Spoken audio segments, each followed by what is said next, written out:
मैं गुजारिश करूँगा बहुत अपने ख़यालात के इजहार के लिए अलीम शमसी साहब से कि आएँ ट्रस्ट के ताल्लुक़ से अपने मुख्तसर अपने ख़यालात का इजहार फरमाएँ।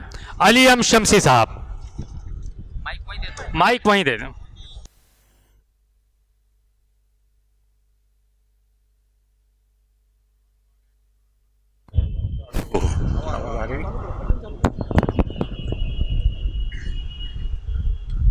हिंदुस्तानी सियासत का सबसे कद्दावर दानिशमंद इस वक्त हमारी महफिल में बैठा हुआ है चीफ गेस्ट की हैसियत से।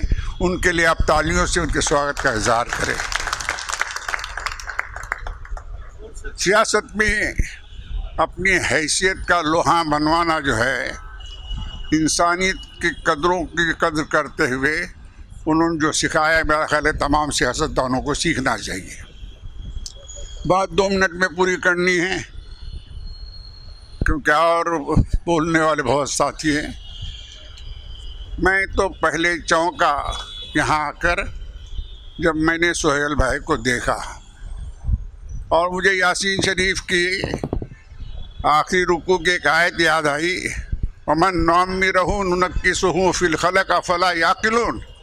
अल्लाह कहता है कि मैं जब तुम्हारी उम्रों को बढ़ा देता हूँ तो तुम्हारा तभी निज़ाम दरहम भरम कर देता हूँ। एक शेर की तरह गरजने वाला आदमी, कुदरत के फैसले भी अजब है लेकिन उस शेर की गरज कम नहीं हुई है।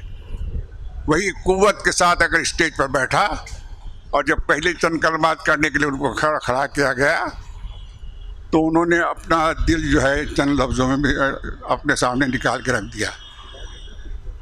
पवार साहब की या अच्छे सियासतदानों की तरबियत में एक नस्ल जवान हुई है और अब बुढ़ापे की तरफ बढ़ रही है, जिसमें सुहेल लोखनवाला, हमारे अबरानी साहब कि इन्होंने सियासत के साथ साथ जो है वो समाजी खिदमत के काम के लिए इदारे बनाए हैं और बहुत से लोग जो इनसे मुस्तफ़ीद हो रहे हैं।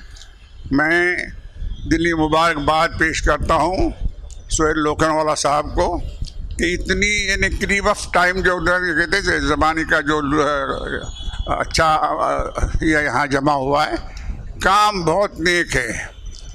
एक तो नेकी के काम की तौफीक मिलना जो है अल्लाह का बहुत बड़ा ईमान, उसके बाद सलाहियत और उसके बाद ताकत और उसके वसाइल। अल्लाह से दुआ करता हूँ कि सुहेल साहब की कोशिश जो है इसी तरह चलती रहे और काम आगे बढ़ता रहे। आपको दुआ करता हूँ कि अल्लाह इनकी उम्र दराज करें और उनको सलामती के साथ अपने काम को जारी रखने की सलाह दे। वमा अलैना इल्लल बलाग।